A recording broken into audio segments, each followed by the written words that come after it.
I was standing in front of my wardrobe the other day and I just stood there staring. Everything I pulled out either didn't fit or it fit differently in a way I didn't recognise, and I'm not talking about a few pounds, I'm talking about my entire shape had shifted. And I couldn't work out when it had happened. And the thought that went through my head, the one I didn't say out loud, was, I'm doing everything the same.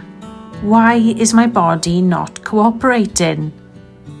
Nobody warned me about this. Now, if that moment feels familiar, if you've been eating well, moving your body, doing all the things that you used to do, and the weight is still creeping on, especially around your middle, your thighs, you know what I mean, then you need to hear something. You're not broken and you're not failing, and you are definitely not alone. What I want you to understand is this. Your body hasn't betrayed you. The rules have changed, and nobody sent you the memo. So let's clear this up properly, shall we? Here's what's actually going on. As you move into perimenopause, which can start as early as your late 30s, by the way, nobody warned me either about that. Nobody warned me that your oestrogen levels start to decline even. Now, oestrogen doesn't just control your cycle. It plays a massive role in where your body stores fat. When oestrogen is high, your body tends to store fat around your hips and thighs. That's the classic female fat distribution. But as oestrogen drops, your body shifts fat storage towards your abdomen. It literally changes where it puts things. And the confusing part is, this isn't the same as just putting on weight. This is visceral fat, the deeper fat that sits around your organs. And visceral fat behaves differently. It's more metabolically active. It's connected to insulin resistance, inflammation, and cortisol. So in plain language, you're not eating more. You're not moving less. Your body has just changed where it stores its energy. And the old rule book doesn't apply anymore. Now here's the part that really got me when I started looking into this. The natural response to weight gain is to eat less, cut calories, restrict.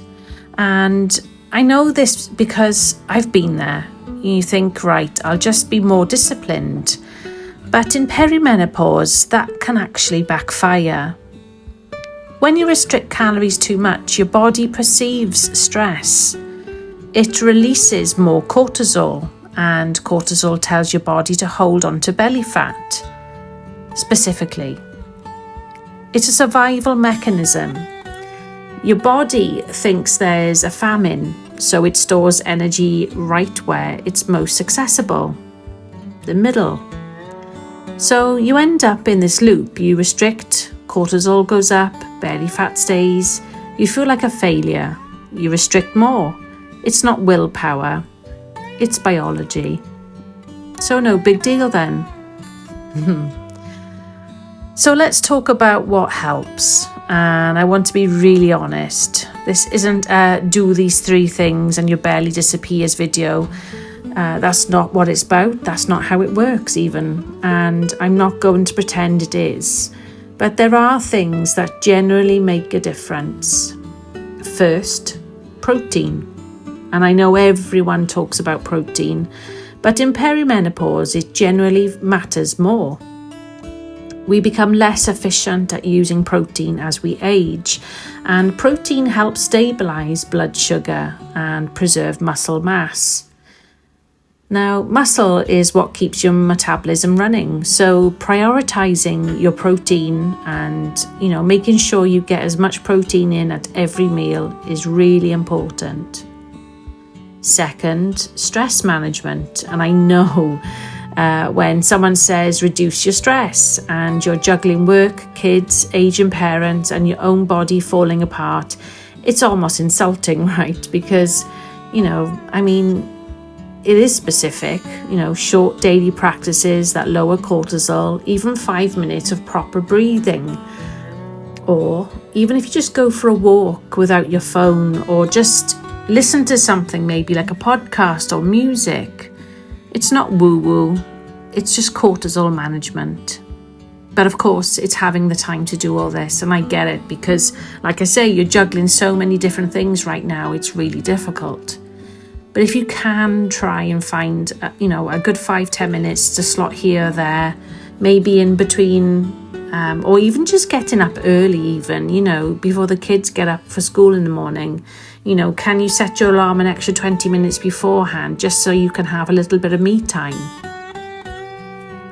The third thing is resistance training.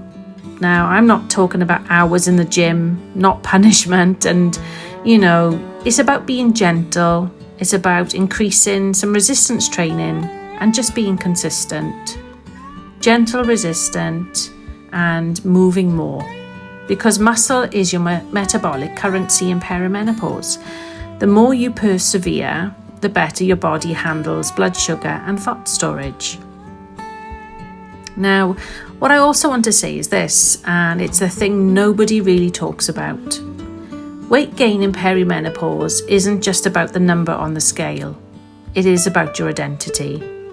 It's about looking in the mirror and not recognizing yourself anymore. It's about the clothes that you used to be able to wear, that used to make you feel confident, are now making you feel invisible because either one, they don't look right, or you can't even get into them. They're too small. And it's about the quiet grief that your body, your body's going through this change, and it's changing in ways you didn't choose and you cannot control, and it's so frustrating. And we don't talk about that enough. We just jump straight into solutions. Do this, eat that, try this workout, without ever sitting down, with that woman of you in front of the wardrobe or the mirror and just feeling like she's losing herself. So hold on a minute, okay? It does matter, and it is a real form of grief. It is a form of change, and no matter what you think or what you may have researched, there's not enough out there to really prepare you for how you're going to see yourself and how important that's going to make you feel and the effect it'll have on you, let alone your own mental health. So to bring this all together, perimenopause weight is not your fault. Your body is responding to hormonal changes, that shift where fat is stored, how insulin works and how your body handles stress. The old rules don't apply, and that's not failure. Like I said before, it's your biology. Now, you're not broken, and you're not behind, and you're certainly not failing. You're responding to a body that needs a different way of living right now. If this resonated with you, please give this video a like and subscribe to this channel.